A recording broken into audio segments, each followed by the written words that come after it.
Hi all, welcome to my Mortgage Insights.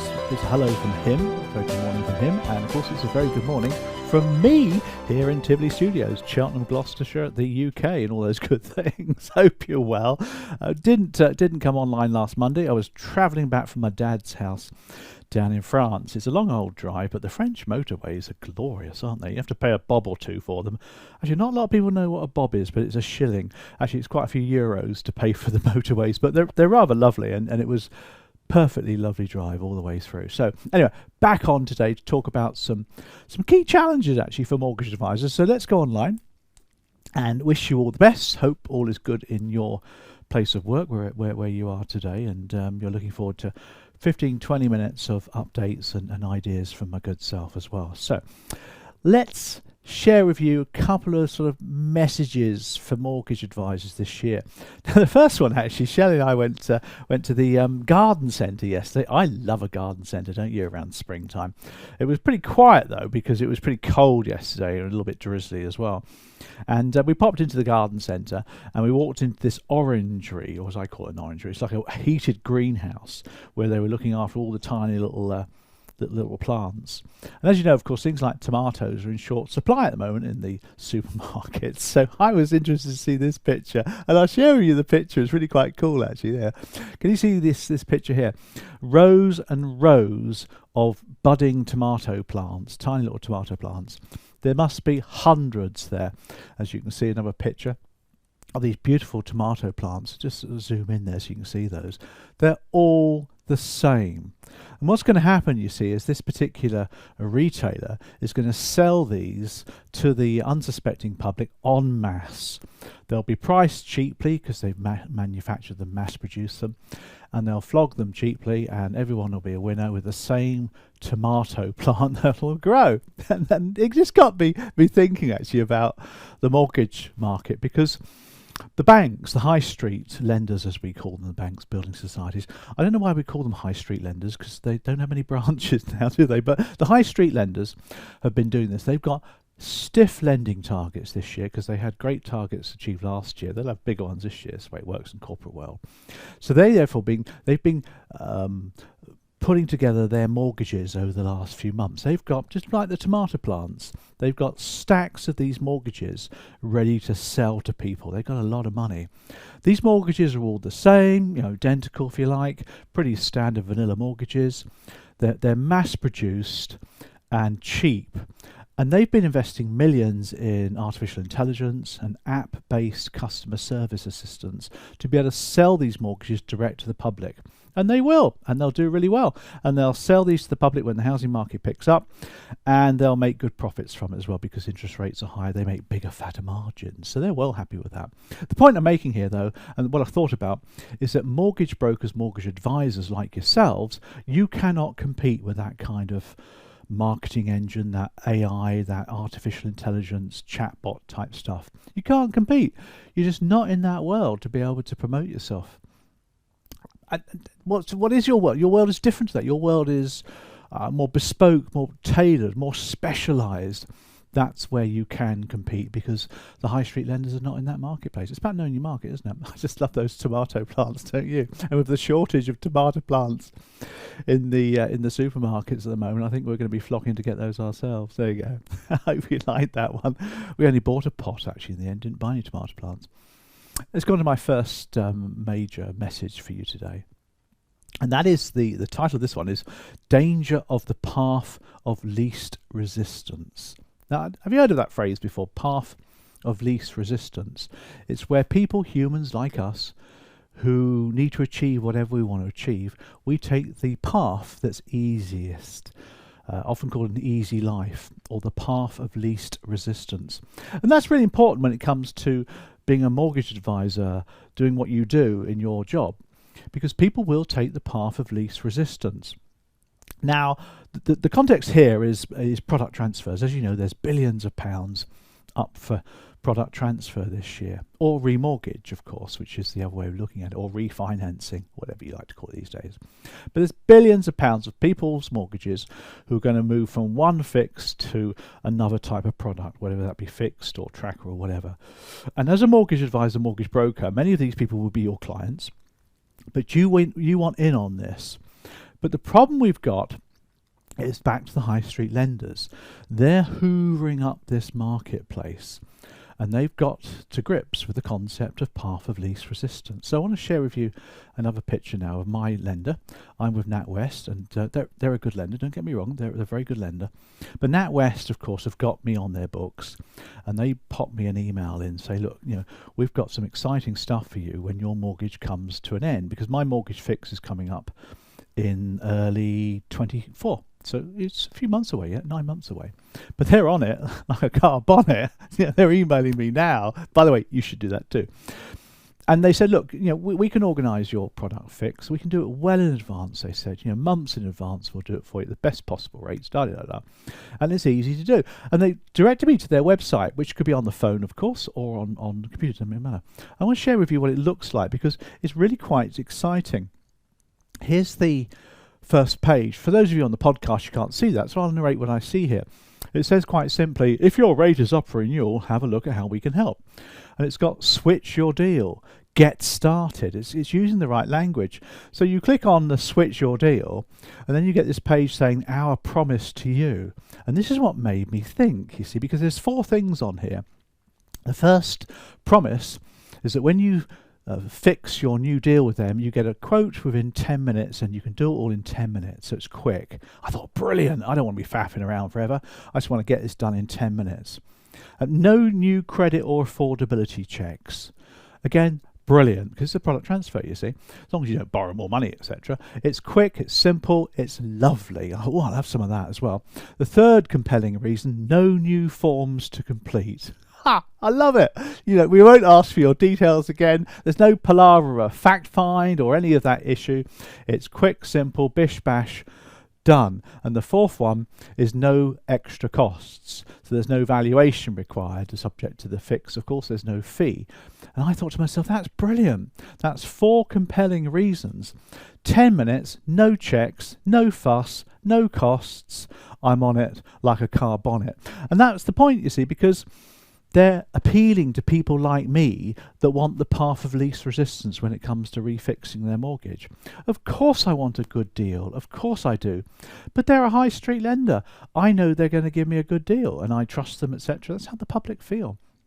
So 10 minutes, no checks, no fuss, no costs. So what's the message for you as a mortgage advisor? Well, I've got 6 messages or reminders for you with this in mind, because if you get this wrong, you will miss out on billions of pounds of product transfer money, possibly from clients that you arranged mortgages for 2 years ago or 3 years ago yourself. First of all, the first thing, I'll pop over to the whiteboard for this one because I want to make a note of some of these key ideas for you. The first thing that I would suggest is you keep what we call a kit list. I don't know if you've heard that phrase before. It's rather nice, isn't it? A kit list. A kit list stands for keep in touch list. So have all your clients from the past, the ones you've done business with or whatever, put them on a CRM of your own, like a MailChimp, which is a mailer, of course, or you could use Capsule or something, with all of your client details on there. It's not well, it is regulatory because it's clients, but it's not like a mortgage processing piece of software. This is just your own database of clients. Keep in touch list. In other words, people you should keep in touch with. And NatWest got to me, 8-9 months before my mortgage is due to be refixed. They're not stupid. They're keeping in touch because they've got massive marketing teams to do it for them, haven't they? That's the whole point. You haven't. You're just on your own, probably. Maybe a few of you in the business. So get a kit list. Keep it warm. Let people have information. Email them stuff out. Whatever it is you want to do to keep in touch. That's number 1.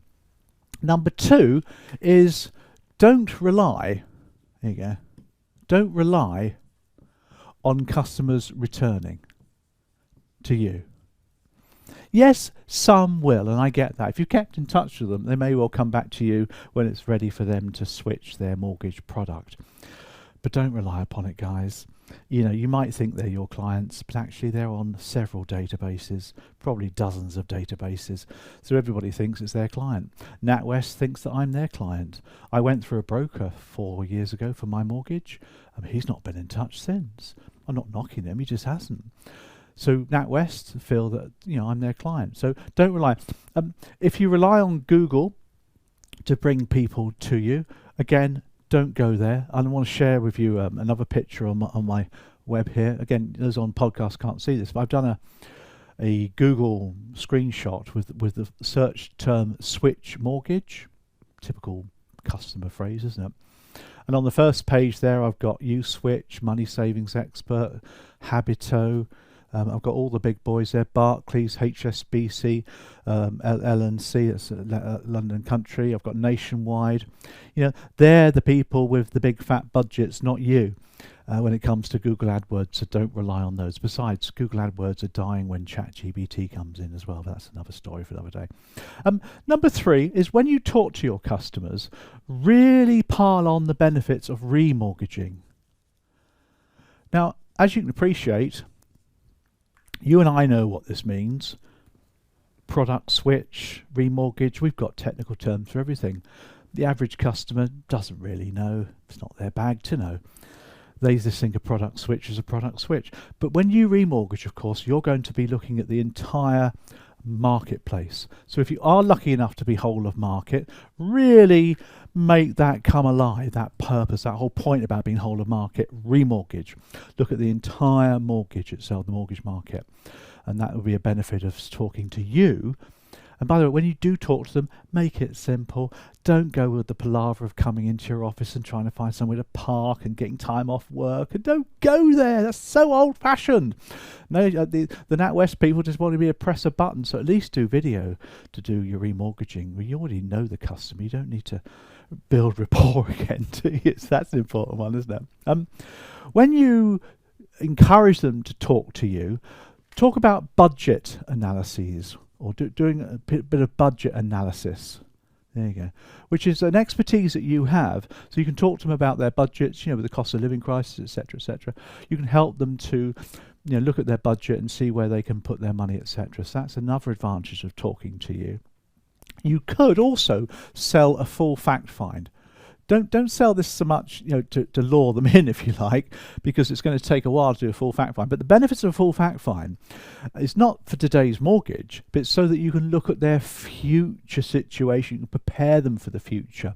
Look at the finance options 5, 10, 15 years ahead, so that they're ahead of the game. That might be a benefit for you to put across to them as well. And also, don't forget, of course, to ensure that you're going to be doing an MOT on protection for them. Are their debts all protected as well? And at the same time, of course, you can possibly add a bit of unsecured debt, maybe do a bit of debt consolidation, whatever it is you need to do. So these are reasons for you to sell the idea of them talking to you rather than doing a product transfer direct to the lender. And at the very least, of course, you can do a product transfer anyway. You earn a tiny proc fee compared to the remortgage proc fee, of course. But at the very least, you can do that and you don't lose your client then, do you? So there's 6 compelling messages, reasons for you to use to get the customer to come and talk to you and not NatWest or whoever they're with at the time. Because remember, of course, there are, and there's all sorts of, UK Finance told me recently, there are billions of pounds of product transfer this year and next year, and that's going to that's your bread and butter, isn't it? That's going to keep your bills being paid, keep the coins rolling in to feed the kids. So don't forget to do that. It's an important thing. Hope you enjoyed that. Great work. Good lender, by the way, NatWest. Nothing wrong with them whatsoever. They've got it all wrapped up now. HSBC are talking to themselves about being a digital firm specialising in finance. Love all that. Nationwide's getting all cuddly and lovely with the mutual. Love all that as well. That branches are there, of course they are, but there's very few people in branches now giving advice. It's all done by apps and websites and artificial intelligence, ChatGPTs, all this sort of stuff. They've been putting a load of money in, and so we need to be aware of that.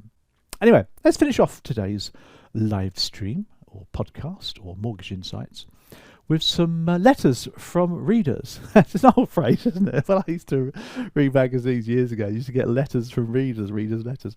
Now, of course, it's all email. And I get a lot of email from people on boot camps and database just asking for help, really. So I just wanted to share with you 2 or 3 emails that I've been receiving the last couple of weeks and the responses I've given to people, because you might actually quite like the questions that they ask. So again, I'll protect the innocent, obviously. I'm not going to mention any names. That would be the wrong thing to do. But this is an interesting email came through. Got this here. I've got it printed out here. Came through from a potential client of ours who was looking around to become a mortgage advisor. And he says, "Hi Paul, just started your boot camp for CMAP, so good for him too. Here's my concern," he said. "I'm 53, he said, and I work in the car industry. Now the fear I have," he said, "is that I may be too old to start up in this sector." I mean, reading between the lines, he's been in the industry he's in for years. And his question is, can I make a reasonable income doing this? What a great question. And I understand the fear that he has. So I popped back an email and I said, look, 53, I said, is no age barrier at all for somebody in the mortgage and financial services sector at all. In fact, oddly enough, your clients, if you choose them carefully, will value your worldly experience, your expertise, your knowledge, your general understanding about the world and people, and the ability to build rapport. Especially if your marketplace is going to be older clients, maybe high net worth clients, who will value age and experience. That's what they're paying for. It's the first impression that you give as well, isn't it? But it does depend where you specialise, as I talked to him about that. I said, you may also think about getting into different markets in mortgages. Equity release, for example, is a great opportunity. I said, somebody aged 53 with world experience, if you get yourself into the mortgage and equity release market, then you can certainly connect with your potential clients very easily. Your potential clients will all be in their 60s and 70s. And they don't really want to talk to younger people for an equity release. There are exceptions and nothing wrong being a younger person. I was young myself once. But they probably have more of a connection. I was on LinkedIn last week and there was a lovely lady who's just talking about her equity release business and the amount of business she's doing equity release. And she was in her late 60s, early 70s possibly. Maybe that's a bit rude saying that. But yeah, that's the market she's gone into. I also talked about to my friend, I said, look, the other thing to think about is when you get into things like the financial services industry. You can, as a mortgage advisor, advise on protection. Of course you can.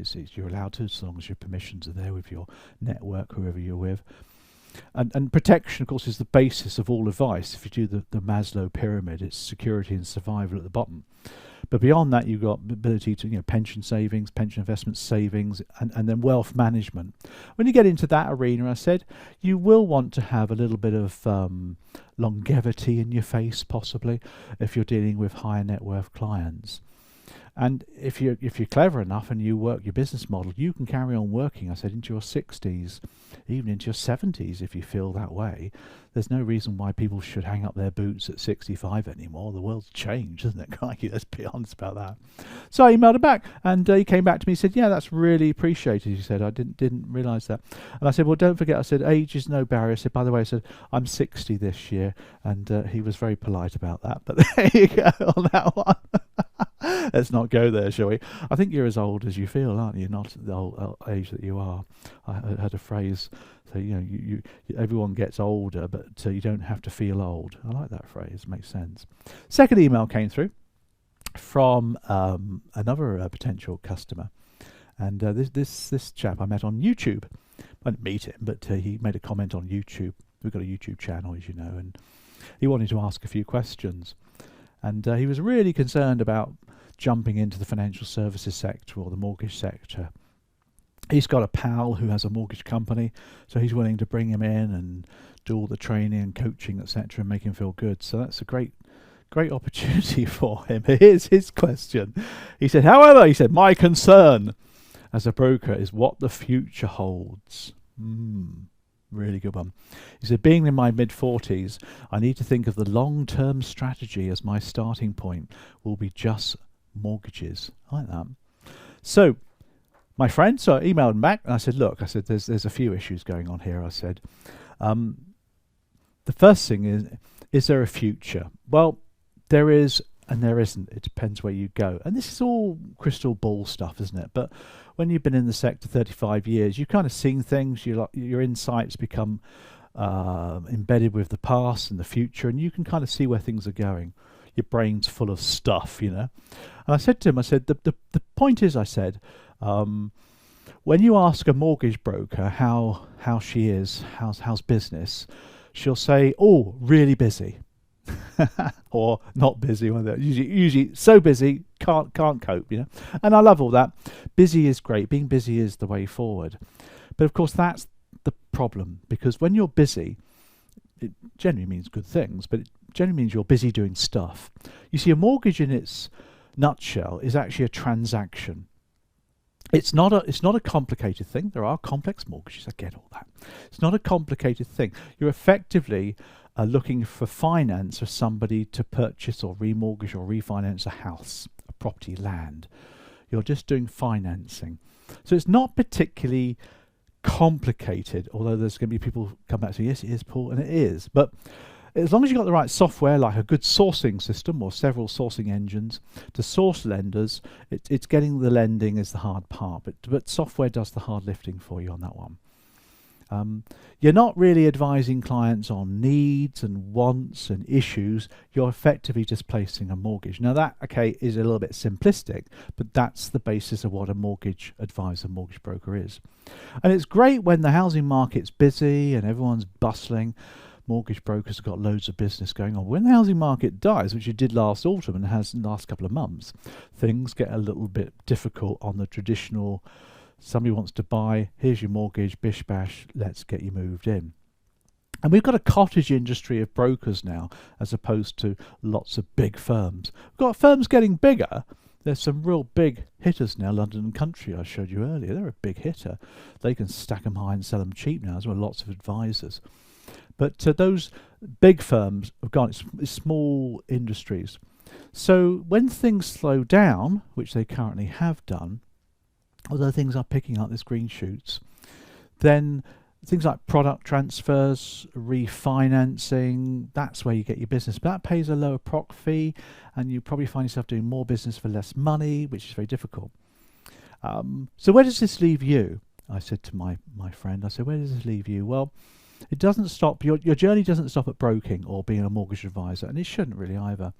And we've talked about this before. Obviously, there's protection advice, there's equity release advice. There's things like long-term care. You can get into giving advice on long-term care or helping people in that field, which leads into later life lending. Pensions, planning is another area to look at. Obviously, you've got different permissions for that, IFA permissions, wealth management. There's wealth management if you want to get into that area as well. A lot of money needs looking after. There's complex mortgages. There's refurb, refinancing, second charges, bridging, get into that area as well. There's a whole lot more that you can think about doing when you start looking at people's needs, when you do fact finding for needs, wants, challenges, issues, goals. Where does the client want to go 5-10 years? What are their objectives? Rather than just, okay, how much do you want? Mortgage, bish, bash, done. Yeah. And I got back to him on that one, and he was appreciative. And the final message with that one, I said, well, he who exudes the most flexibility is going to be the winner. It's an age-old phrase, isn't it? He or she who has the most flexibility in everything they do will always win over in a world of change. So that's a sort of a guru moment there, isn't it? Flexibility, but it's true, isn't it? So that's another little email come through. I might do a couple more emails next week when we return for our insights to help you in your business. So hope you found all of that useful. Yeah, good information, really. Love those tomato plants. So it's just fascinating. There's rows and rows and rows and rows and rows of tomato plants, and I just thought of all these lenders, wringing their hands, ready to sell all their mortgages to the unsuspecting public, using their phones and apps and all those good things. Thinking about brokers as well, because they do think about brokers. Of course they have. They've got some very expensively paid BDMs helping you to do business. Of course they are, aren't they? So they haven't forgotten about you. But the big money's in the apps and the AI. You know that too. Anyway, enough of that.